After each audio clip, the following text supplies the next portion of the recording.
Hello everyone, good morning. आज के इस लाइव सेशन में हम लोग पॉलिटी का 5th पार्ट कंप्लीट करेंगे। इसके पहले हम लोगों ने 1 से लेकर के 4 पार्ट कंप्लीट कर दिया गया था, जिसमें आप लोगों को 400 स्टैटिक जीके कंप्लीट करा दिया गया था पॉलिटी का। आज हमारा 401 से लेकर के 500 तक, यानी कि जो हमारा 500 प्रश्नों का जो सीरीज चल रहा था वो हमारा खत्म हो जाएगा। 401 से लेकर के 500 तक हम लोग इस सेशन में कंप्लीट करा देंगे। तो हमारा आज पॉलिटी का जो सेशन, जो 500 प्रश्नों का जो सीरीज चल रहा था वो कंप्लीट हो जाएगा। फिर नेक्स्ट डे हम लोग अगले दिन कुछ नए सब्जेक्ट का सेशन लेकर के आएंगे, जिसमें पॉलिटी का 500 प्रश्नों का सीरीज चल रहा था। इस प्रकार से हम लोग नेक्स्ट सेशन में जो लेकर के आएंगे उसमें हिस्ट्री होगा या फिर ज्योग्राफी होगा, उसमें भी 500 प्रश्नों का जो सीरीज चलेगा। तो वैसे ही हम लोग आगे बढ़ते रहेंगे। जीएस हम लोग का पोर्शन, जो हमारा जीएस का जो सब्जेक्ट है वो कंप्लीट होते जाएगा। पॉलिटी का होगा, ज्योग्राफी का होगा, हिस्ट्री का होगा। हिस्ट्री में तीनों हिस्ट्री शामिल रहेगा, Asian history, medieval history and modern history. तो तीनों हिस्ट्री उसमें शामिल होगा, मॉडर्न इंडियन और मॉडर्न हिस्ट्री और एशियन हिस्ट्री और मेडिवल हिस्ट्री। उसके बाद हम लोग हिस्ट्री के बाद हम लोग इकोनॉमिक्स लेकर के आएंगे। इकोनॉमिक्स में शायद क्वेश्चन कम रहेगा, क्योंकि वनडे एग्जाम में इकोनॉमिक्स से बहुत कम क्वेश्चन पूछा जाता है। लेकिन अब हम लोग टारगेट कर रहे हैं स्टेट पीसीएस लेवल को, एसआई को और यूपीएससी को टारगेट कर रहे हैं, यूपीएससी पीसीएस को टारगेट कर रहे हैं। तो सभी में 500 ही प्रश्नों का सीरीज चलेगा। पॉलिटिक्स खत्म हो जाएगा आज हमारा, ज्योग्राफी स्टार्ट करेंगे, फिर हिस्ट्री स्टार्ट करेंगे, उसके बाद हम इकोनॉमिक्स लास्ट में स्टार्ट करेंगे। तो चलिए स्टार्ट करते हैं। देखिए हमारा क्वेश्चन है, 401 नंबर का क्वेश्चन हमारा है, इलेक्ट्रॉनिक वोटिंग मशीन का प्रयोग सर्वप्रथम किस राज्य ने पारल विधानसभा चुनाव में किया था? बताइए। केरल 1982 ईस्वी में। केरल 1982 ईस्वी में। देखिए आप लोगों को लाइव सेशन में, अगर लाइव सेशन के दौरान आपको सभी को क्वेश्चन अगर याद नहीं हो पाता, क्वेश्चन सभी टोटल जीके याद नहीं हो पाता, तो आप बार बार इस सेशन को रिपीट करके देख सकते हो, 1 से 2 बार देख सकते हो। मुझे उम्मीद है आप लोगों को याद ही हो जाएगा, क्योंकि उतना कॉम्प्लेक्स है नहीं मैथमेटिकल जैसा, है ना। मैथमेटिक्स देखो समझने के लिए एक्चुअली क्या उसमें टाइम लगता है, एक बार समझ नहीं आता तो बार बार देखना पड़ता है। तो ये सब GK study, GK 1 line question है। अगर आप लोग को 1 से 2 बार नहीं समझ में आता तो फिर इसमें आप लोगों को दिक्कत है ना, बेसिक आप लोगों का कमजोर है। तो चलिए देखते हैं नेक्स्ट क्वेश्चन, 402 नंबर का। भारत के मुख्य निर्वाचन आयुक्त का पद किसके बराबर होता है? सुप्रीम कोर्ट के मुख्य न्यायाधीश के बराबर। सुप्रीम कोर्ट के मुख्य न्यायाधीश के बराबर। ऑल इंडिया फॉरवर्ड ब्लॉक की स्थापना किसने की थी? सुभाष चंद्र बोस ने। ऑल इंडिया फॉरवर्ड ब्लॉक का चुनाव चिन्ह क्या है? शेर। ऑल इंडिया फॉरवर्ड ब्लॉक का स्थापना कब की गई थी? 1939 ईस्वी को। 1939 ईस्वी को। वर्तमान में 2019 तक भारत में मान्यता प्राप्त राष्ट्रीय राजनीतिक दलों की संख्या कितनी है? 8। कौन कौन है? Indian National Congress, National Congress Party, All India Trinamool Congress, Communist Party of India, Communist Party of India Marxist, National People's Party, Bahujan Samaj Party तथा भारतीय जनता पार्टी बीजेपी, है ना। उसके बाद हम लोग 407 नंबर क्वेश्चन देखते हैं। कम्युनिस्ट पार्टी ऑफ इंडिया का चुनाव चिन्ह क्या है? हंसिया और बाली। हंसिया और बाली। नेशनलिस्ट कांग्रेस पार्टी का चुनाव क्या है? बताइए। घड़ी। बहुजन पार्टी का चुनाव चिन्ह क्या है? हाथी। क्या है? बहुजन पार्टी का चुनाव चिन्ह क्या है? हाथी है। उसके बाद हम देखते हैं 410 number question. Communist Party of India marksheet का चुनाव चिन्ह क्या है? हंसिया, हथौड़ा और तारा। अब तक कितनी बार परिसीमन आयोग का गठन हो चुका है? 4 बार। परिसीमन आयोग का गठन कितनी बार हो चुका? 4 बार। कब कब हुआ? 1952 ईस्वी को, 1962 ईस्वी को, 1973 ईस्वी को और 2002 ईस्वी को। देखो क्वेश्चन को इस प्रकार से भी घुमाया जा सकता है कि परिसीमन आयोग का गठन, तीसरी बार परिसीमन आयोग का गठन कब किया गया था? बताइए। तीसरी बार परिसीमन आयोग का गठन कब किया गया था? तो 1973 ईस्वी को। दूसरी बार परिसीमन आयोग का गठन कब किया गया था? दूसरी बार परिसीमन आयोग का गठन कब किया गया था? 1962 ईस्वी को। पहली बार परिसीमन आयोग का गठन कब किया गया था? 1952 ईस्वी को। चौथी बार परिसीमन आयोग का गठन कब किया गया था? 2002 ईस्वी को। इसलिए आपको इसमें भी याद रखना है, डेट भी याद रखना है, राइट।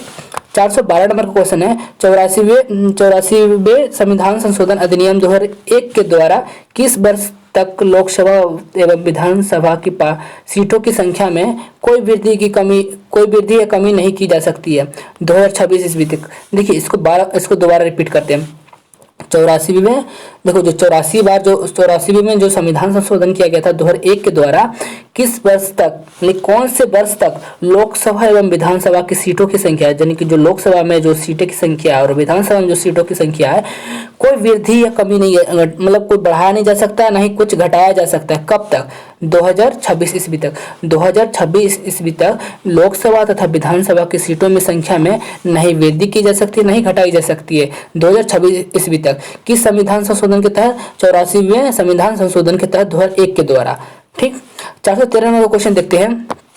413 नंबर का क्वेश्चन देखते हैं। संसद के प्राक्कलन समिति में कुल कितने सदस्य हैं? 30 सदस्य। सभी लोकसभा के सदस्य होते हैं। सभी किसके सदस्य होते हैं? लोकसभा के। प्राक्कलन समिति के सदस्यों का कार्यकाल कितने वर्षों तक होता है? 1 वर्षों तक। कितने वर्षों तक होता है? 1 वर्षों तक। 415 नंबर का क्वेश्चन देखते हैं। यहाँ पर देखिए, संसद के लोक लेखा समिति में सदस्यों की कुल संख्या कितनी होती है? 22। 15 लोकसभा के तथा 7 राज्यसभा के। 15 लोकसभा के तथा 7 राज्यसभा के। तो क्वेश्चन को इस प्रकार से भी घुमाया जा सकता है। संसद के लोक लेखा समिति में लोकसभा में सदस्यों की संख्या कितनी होती है? तो लोकसभा में तो कुल 22 संख्या होती है, कुल हमारा 22 संख्या होती है। लेकिन लोक लेखा समिति में संसद के लोक लेखा समिति में लोकसभा में कुल कितने सदस्यों की संख्या होती है? तो लोकसभा में 15 होती है और राज्यसभा में कितने होते हैं? 7 होते हैं। क्वेश्चन को इस तरीके से भी घुमाया जा सकता है ना। इसको और फिर से रिपीट करते हैं। संसद के लोक लेखा समिति में कुल सदस्यों की संख्या कितनी है? तो कुल हमारा हो जाएगा 22। कुल सदस्यों की कितनी संख्या? 22 हो जाएगा। लेकिन हमारा क्वेश्चन इस प्रकार से रहेगा, संसद के लोक लेखा समिति में लोकसभा में कुल कितने सदस्य की संख्या? लोकसभा में कुल कितने सदस्यों की संख्या? 15 हो जाएगा। लेकिन इस प्रकार से क्वेश्चन रहेगा। और दूसरे प्रकार से रहेगा राज्यसभा के बारे में। संसद के लोक लेखा समिति में राज्यसभा के सदस्यों की कुल कितनी संख्या है? तो 7। तो राज्यसभा में कुल कितने हो जाएगा? 7। और लोकसभा में कितने हो जाएंगे? 15। और कुल हमारा कितना हो जाएगा? 22 हो जाएगा संसद के लोक लेखा समिति में। क्लियर। 416 नंबर का क्वेश्चन देखते हैं। प्राक्कलन समिति की जुड़वा बहन किसे कहा जाता है? लोक लेखा समिति को। लोक लेखा समिति को किसकी जुड़वा बहन कहा जा सकता है? प्राक्कलन समिति।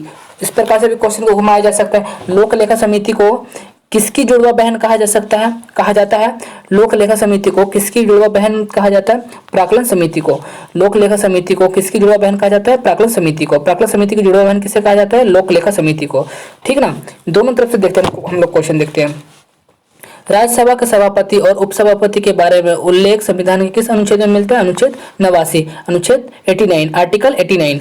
संविधान के किस अनुच्छेद में धन विधेयक से संबंधित उल्लेख किया गया है? अनुच्छेद 110, आर्टिकल 110, आर्टिकल 110। संसद के अवकाश यानी सत्र नहीं चलने की स्थिति में राष्ट्रपति को अध्यादेश जारी करने का अधिकार किस अनुच्छेद में मिलता है? अनुच्छेद 123।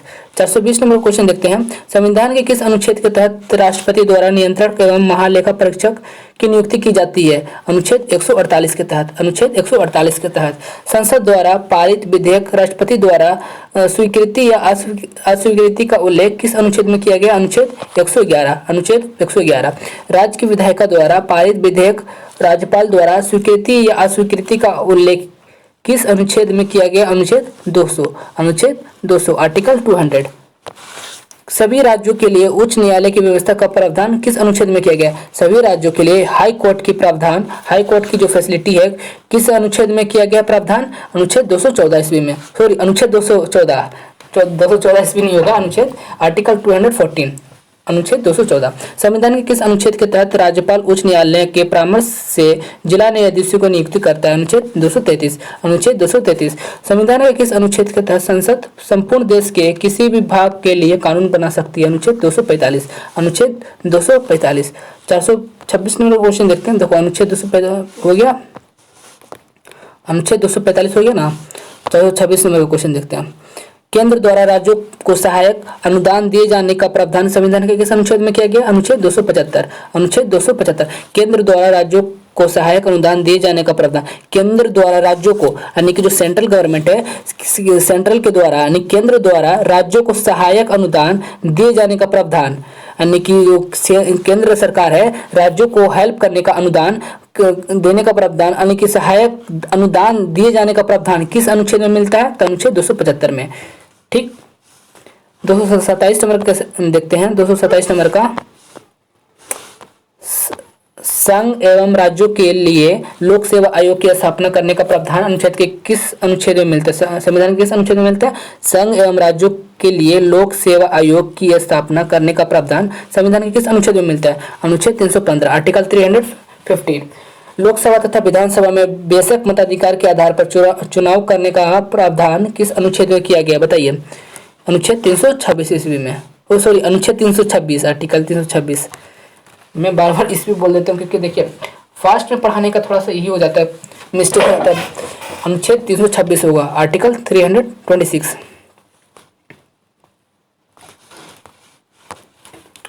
देखिए 429 नंबर का क्वेश्चन देखते हैं। लोकसभा में अनुसूचित जातियों एवं जनजातियों के लिए आरक्षण का उल्लेख किस अनुच्छेद में किया गया? अनुच्छेद 330 ईस्वी में, सॉरी फिर से ईस्वी बोल दिया, अनुच्छेद 330 होगा, अनुच्छेद 330 आर्टिकल 330 है ना।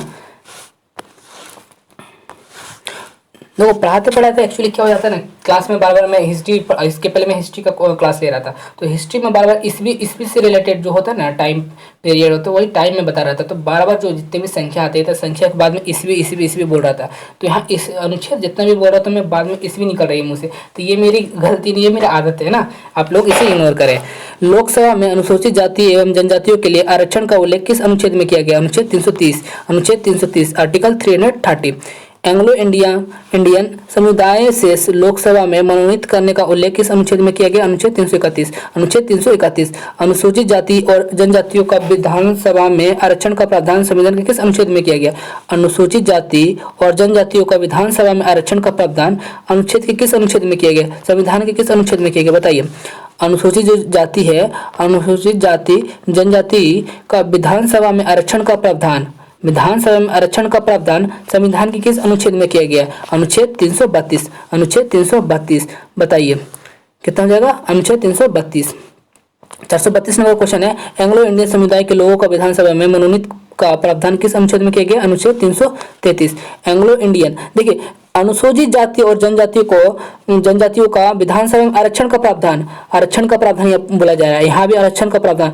तो आरक्षण का प्रावधान संविधान के किस अनुच्छेद में किया गया? किसके लिए? अनुसूचित जाति और जनजातियों के लिए, तो अनुच्छेद 332 के लिए। एंग्लो इंडियन समुदाय के लोगों को विधानसभा में मनोनयन का प्रावधान किस अनुच्छेद में किया गया? अनुच्छेद 333 ईस्वी में, सॉरी अनुच्छेद 333 article 333। I am sorry for this mistake. अनुसूचित जातियों, जनजातियों और पिछड़े वर्गों के लिए विभिन्न सेवाओं में पदों का आरक्षण का प्रावधान किस अनुच्छेद में उल्लेख किया गया? बताइए। अनुच्छेद 335, अनुच्छेद 335। राष्ट्रीय अनुसूचित जाति आयोग के गठन का प्रावधान किस अनुच्छेद में किया गया? अनुच्छेद 338, अनुच्छेद 338। राष्ट्रीय अनुसूचित जाति आयोग के गठन का प्रावधान किस अनुच्छेद में किया गया? अनुच्छेद 338। पिछड़े वर्ग आयोग का गठन प्रावधान किस अनुच्छेद में किया गया? पिछड़े वर्ग आयोग का गठन प्रावधान किस अनुच्छेद में किया गया? बताइए। अनुच्छेद 338 का, अनुच्छेद 338 के का। संविधान के किस अनुच्छेद में यह वर्णन है? संसद, राष्ट्रपति, राज्यसभा तथा लोकसभा से मिलकर बनती है।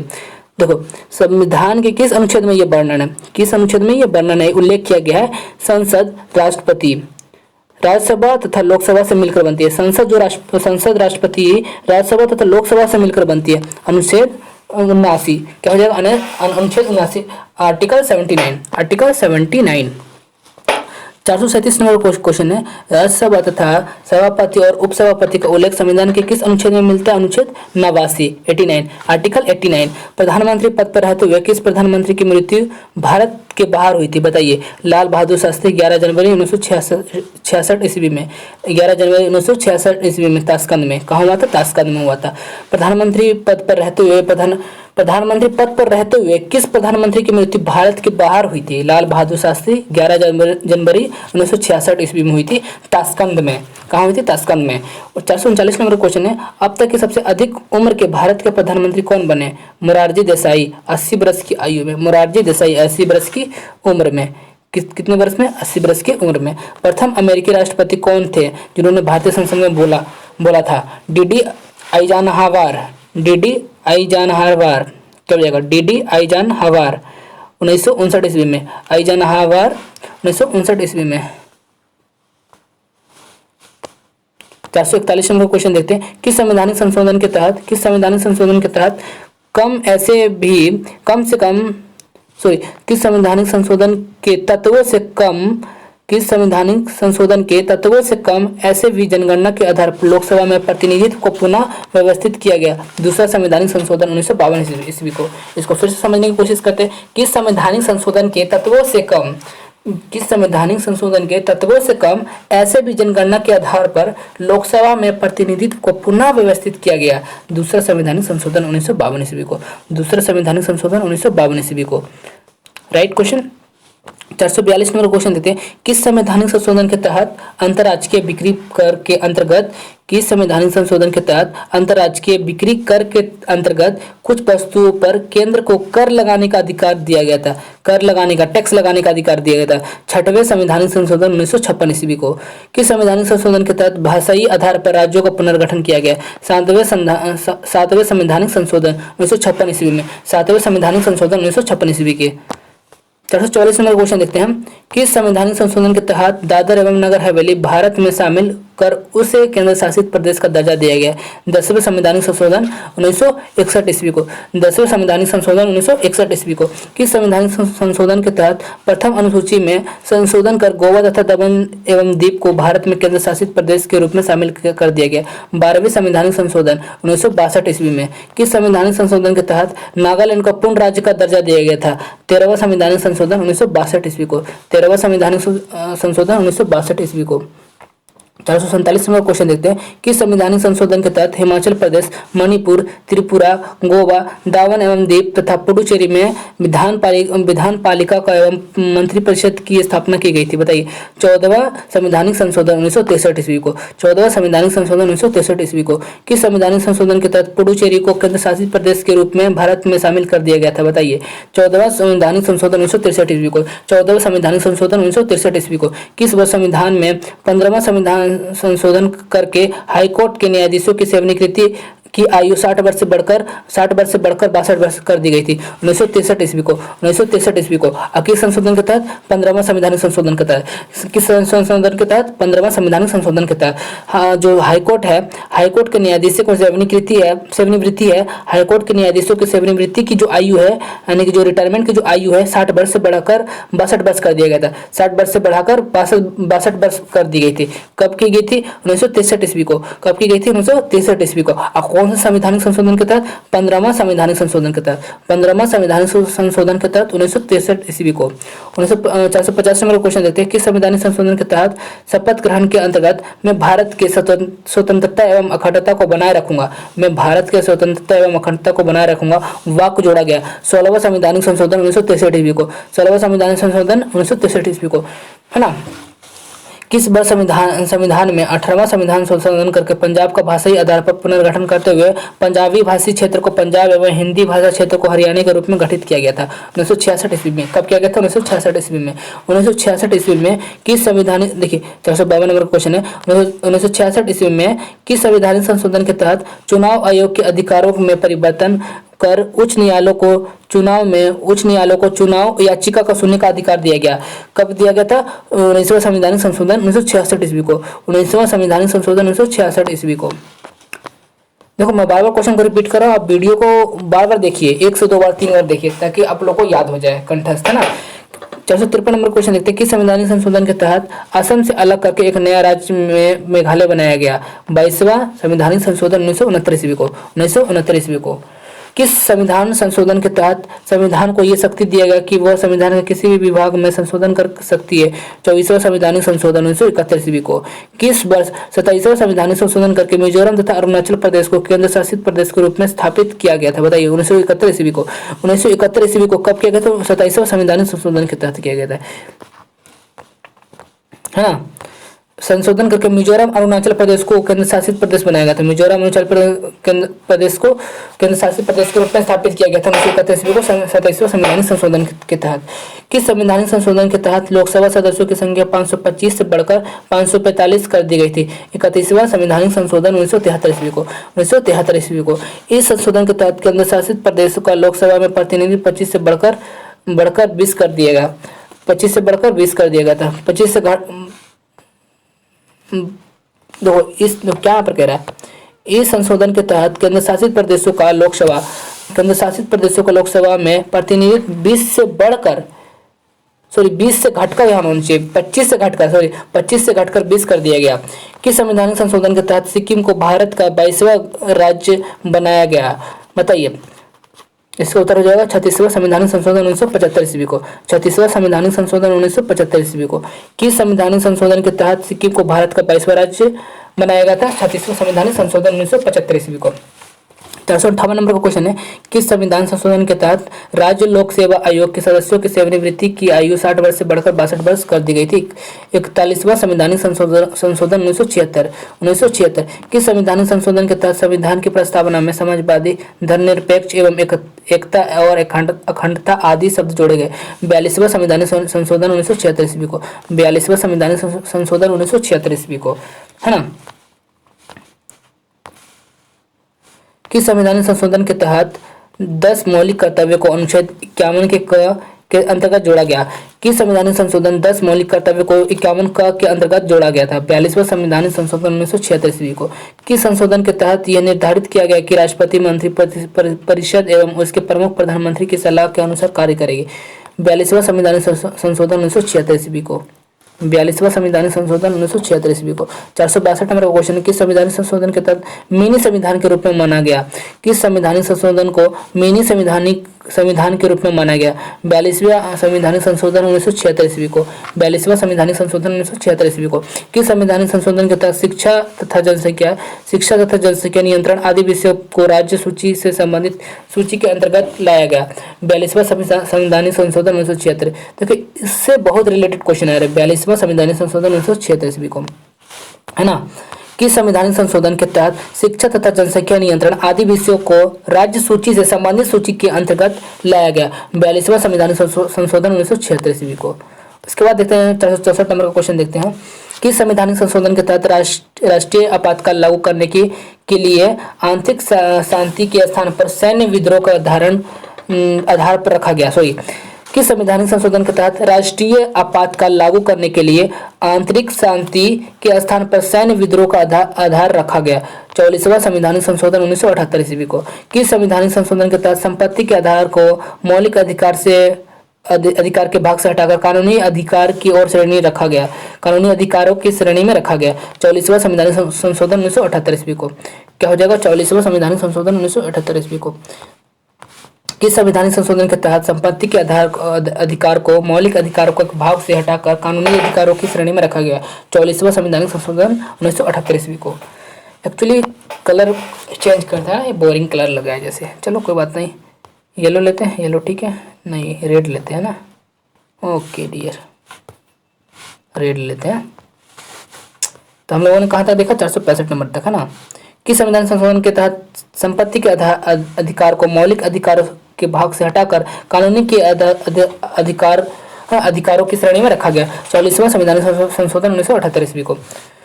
किस संवैधानिक संशोधन के तहत लोकसभा तथा राज्य विधानसभा की अवधि 6 वर्ष से हटाकर 5 वर्ष कर दी गई? 44वां संवैधानिक संशोधन 1978 ईस्वी को। किस संवैधानिक संशोधन के तहत मिजोरम को पूर्ण राज्य का दर्जा दिया गया? 53वां संवैधानिक संशोधन 1986 ईस्वी को। 53वां संवैधानिक संशोधन 1986 ईस्वी को। 668 नंबर का क्वेश्चन देते हैं, किस संवैधानिक संशोधन के तहत अरुणाचल प्रदेश को राज्य का दर्जा दिया गया? 55वां संवैधानिक संशोधन 1986 ईस्वी को। 55 संवैधानिक संशोधन 1986 ईस्वी को। किस संवैधानिक संशोधन के तहत गोवा को राज्य का दर्जा दिया गया? 56वां संवैधानिक संशोधन 1987 ईस्वी को। 1987 ईस्वी को। 1991 ईस्वी में कौन सा संविधान संशोधन करके दिल्ली को राष्ट्रीय राजधानी बनाया गया? 69वां संवैधानिक संशोधन करके दिल्ली को राष्ट्रीय राजधानी बनाया गया। राष्ट्रीय राजधानी, दिल्ली को भारत का राजधानी बनाया गया ना। किस संवैधानिक संशोधन के तहत सरकारी सेवाओं में अनुसूचित जाति व जनजाति के अभ्यर्थियों के लिए पदोन्नति में आरक्षण की व्यवस्था की गई है? देखो ये बहुत बड़ा इंपॉर्टेंट क्वेश्चन है ना। देखिए 471 नंबर का क्वेश्चन देखिए, किस संवैधानिक संशोधन के तहत सरकारी सेवाओं में अनुसूचित जाति व जनजाति अभ्यर्थियों के लिए पदोन्नति यानी कि जो पदोन्नति उसमें भर्ती के लिए आरक्षण की व्यवस्था की गई है? 85वां संवैधानिक संशोधन 2001 ईस्वी में।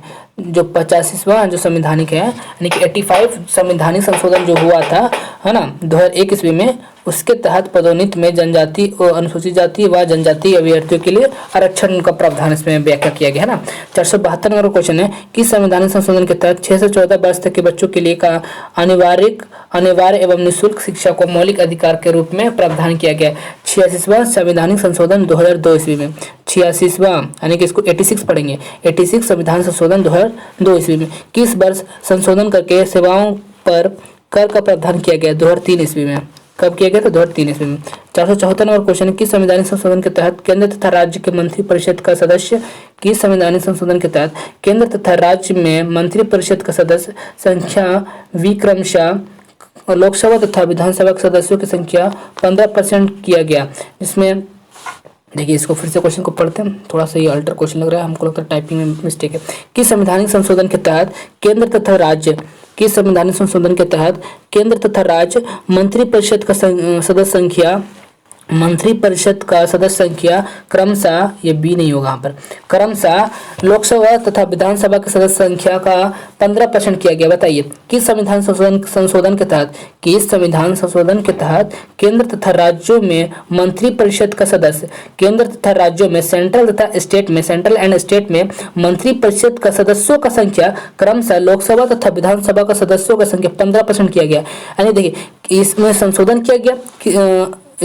किया गया और जो सेंट्रल है और जो स्टेट है, तो सेंट्रल और स्टेट में लोकसभा और विधानसभा में जितने भी सदस्य होंगे उसका 15% होगा। 15% लोकसभा का भी होगा, 15% विधानसभा सदस्य का भी होगा। किसमें होगा? मंत्री परिषद के सदस्यों की संख्या ना। ये संशोधन कब किया गया था? बताइए। 91वां संविधान संशोधन 2003 ईस्वी में, 91 संविधान संशोधन 2003 ईस्वी में, 91वां संविधान संशोधन 2003 ईस्वी में। देखिए 475 नंबर क्वेश्चन है, 99वां संविधान संशोधन कब किया गया था? 99 पर जो संविधान संशोधन किया गया था वो कब किया गया था? तो 2014 ईस्वी में कब किया गया था? इस संशोधन के तहत राष्ट्रीय न्यायिक नियुक्ति आयोग की स्थापना का प्रावधान किया गया। इस संशोधन में किस चीज की व्याख्या की गई? किस चीज का प्रावधान किया गया? राष्ट्रीय न्यायिक नियुक्ति आयोग की स्थापना का प्रावधान किया गया। 476 नंबर क्वेश्चन है कि संवैधानिक संशोधन 2015 में, यानी कि जो 2015 हुआ है ब्रैकेट में लिखा हुआ, कि संवैधानिक संशोधन में भारत बांग्लादेश भूमि हस्तांतरण का प्रावधान किया गया। सोबा संवैधानिक संशोधन 2015 ईस्वी में। कंपनी शासनकाल में रेगुलेटिंग एक्ट कब पारित हुआ था? देखिए बहुत मोस्ट वीआई क्वेश्चन है ये, काफी एग्जाम में पूछा गया है ना। कंपनी शासन काल में रेगुलेटिंग एक्ट कब पारित हुआ? 1773 ईस्वी में। कब पारित किया गया था? 1773 ईस्वी में। 478 नंबर क्वेश्चन देखते हैं। 1773 ईस्वी के रेगुलेटिंग एक्ट 1774 में कहाँ पर प्रथम उच्चतम न्यायालय का स्थापना की गई थी? तो कोलकाता में। 1774 में कोलकाता में स्थापित उच्चतम न्यायालय के प्रथम मुख्य न्यायाधीश कौन थे? Sir Elijah Impey. किस एक्ट के तहत ब्रिटिश ईस्ट इंडिया कंपनी के कर्मचारी को निजी व्यापार करने का भारतीय लोगों से उपहार व रिश्वत लेने की प्रतिबंधित कर दिया गया था? बताइए। 1773 ईस्वी के रेगुलेटिंग एक्ट। इसको फिर से समझते हैं 480 नंबर क्वेश्चन को। किस एक्ट के तहत ब्रिटिश ईस्ट इंडिया कंपनी के कर्मचारी के निजी व्यापार करने और भारतीय लोगों से उपहार व रिश्वत लेने का प्रतिबंधित कर दिया गया था? 1773 ईस्वी के रेगुलेटिंग एक्ट। 1773 ईस्वी के रेगुलेटिंग एक्ट है ना। रेगुलेटिंग एक्ट की कमियों को दूर करने के लिए किस एक्ट का प्रदान किया गया था? एक्ट ऑफ सेटलमेंट 1781 ईस्वी में। पिट्स इंडिया एक्ट कब पारित किया गया था? 1784 ईस्वी में। कंपनी शासन काल में किस एक्ट के द्वारा दोहरे प्रशासन की प्रक्रिया प्रारंभ हुई थी? देखिए कल नहीं लिखा हुआ है, काल लिखा हुआ है, टाइपिंग मिस्टेक हो जाता है ना। पीडीएफ बनाते समय, पीपीटी बनाते समय टाइपिंग करते समय मिस्टेक हो जाता है। कंपनी शासन काल में किस एक्ट के द्वारा दोहरे प्रशासन की प्रक्रिया प्रारंभ हुई? Pitt's India act. 484 number question है, किस अधिनियम के तहत ईस्ट इंडिया कंपनी के व्यापारिक अधिकार पूर्णतः समाप्त कर दिया गया? बताइए। 1883 ईस्वी के चार्टर अधिनियम के तहत। 1883 ईस्वी के चार्टर अधिनियम के तहत। 485 नंबर क्वेश्चन है, चार्टर अधिनियम के तहत बंगाल के गवर्नर जनरल को भारत का गवर्नर जनरल कहा जाने लगा। देखो यहाँ पर किस लिखा होना चाहिए, तो यहाँ पर लेकिन की लिखा गया। किस चार्टर अधिनियम के तहत बंगाल के गवर्नर जनरल को भारत का गवर्नर जनरल कहा जाने लगा? 1883 ईस्वी के चार्टर अधिनियम के तहत। किसके अधिनियम के तहत? चार्टर अधिनियम के तहत। यहाँ देखो की का जगह यहाँ पर किस लिखना चाहिए, लेकिन की टाइपिंग हो गया है ना। ठीक है, 786 नंबर का क्वेश्चन है, किस अधिनियम के तहत 1843 ईस्वी में दास प्रथा को पूर्ण रूप से समाप्त कर दिया गया था? 1833 ईस्वी के चार्टर अधिनियम के तहत, है ना। उसके बाद हम देखते हैं 487 नंबर क्वेश्चन देखते हैं, कंपनी शासनकाल में किस अधिनियम के तहत भारत में मंत्री पद की व्यवस्था की गई थी? कंपनी शासनकाल में किस अधिनियम के तहत भारत में मंत्री पद की व्यवस्था की गई थी? 1858 ईस्वी का भारत शासन अधिनियम। किस अधिनियम के तहत भारत का शासन कंपनी से लेकर के ब्रिटिश सरकार को सौंप दिया गया था? 1858 ईस्वी के भारत शासन अधिनियम। मॉन्टेग्यू चेम्सफोर्ड सुधार अधिनियम कब लागू हुआ था? 1919 ईस्वी में। कब लागू हुआ था? 1919 ईस्वी में। मॉन्टेग्यू चेम्सफोर्ड सुधार अधिनियम, है ना। 490 का क्वेश्चन है हमारा, अंग्रेजों के शासनकाल में किस अधिनियम के तहत भारत में पहली बार महिलाओं को वोट देने का अधिकार मिला? अच्छा, ये अंग्रेजों के शासनकाल में मिला था, महिलाओं को वोट देने का अधिकार अंग्रेजों के ही शासनकाल में मिला था, लेकिन किस अधिनियम के तहत मिला था? मॉन्टेग्यू चेम्सफोर्ड सुधार अधिनियम। मॉन्टेग्यू चेम्सफोर्ड सुधार अधिनियम 1919 ईस्वी में। 1919 ईस्वी में। कब मिला था? 1919 ईस्वी में। ये भी क्वेश्चन पूछ सकता है महिलाओं को वोट देने का अधिकार कब मिला था? 1919 ईस्वी में। किस अधिनियम के तहत? मॉन्टेग्यू चेम्सफोर्ड सुधार अधिनियम के तहत, है ना। 491 नंबर क्वेश्चन देखते हैं हम, इस अधिनियम को मार्ले मिंटो सुधार अधिनियम के नाम से भी जाना जाता है? 1909 ईस्वी में। 1909 किस अधिनियम को मार्ले मिंटो सुधार अधिनियम से जाना जाता है? 1909 ईस्वी के भारत परिषद अधिनियम। भारत परिषद अधिनियम ये कब लागू हुआ था? 1909 ईस्वी में। कब लागू हुआ था? 1909 ईस्वी में। भारत परिषद अधिनियम। 491 हो गया। 492 नंबर क्वेश्चन देगा। देखो यहाँ पर फिर मिस्टेक है, यहाँ पर 492 की जगह होना, यहाँ 493 तो ठीक है, लेकिन यहाँ 492 होना चाहिए, लेकिन by default by mistake computerised system है तो मिस्टेक तो होना ही होना है। तो 492 नंबर का क्वेश्चन है हमारा, ब्रिटिश काल के किस अधिनियम के तहत मुस्लिम समुदायों का चुनाव सिर्फ मुस्लिम मतदाता ही कर सकते थे?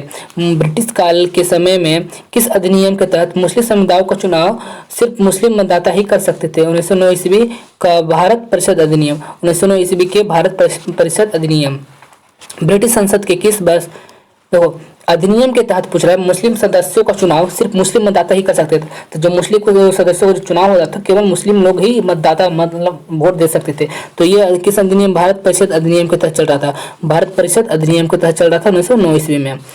ब्रिटिश संसद में किस वर्ष भारतीय स्वतंत्रता अधिनियम प्रस्तावित किया गया? ब्रिटिश संसद में किस वर्ष भारतीय स्वतंत्रता अधिनियम प्रस्तावित किया गया था? 4 जुलाई 1947 ईस्वी को। 4 जुलाई 1947 ईस्वी को।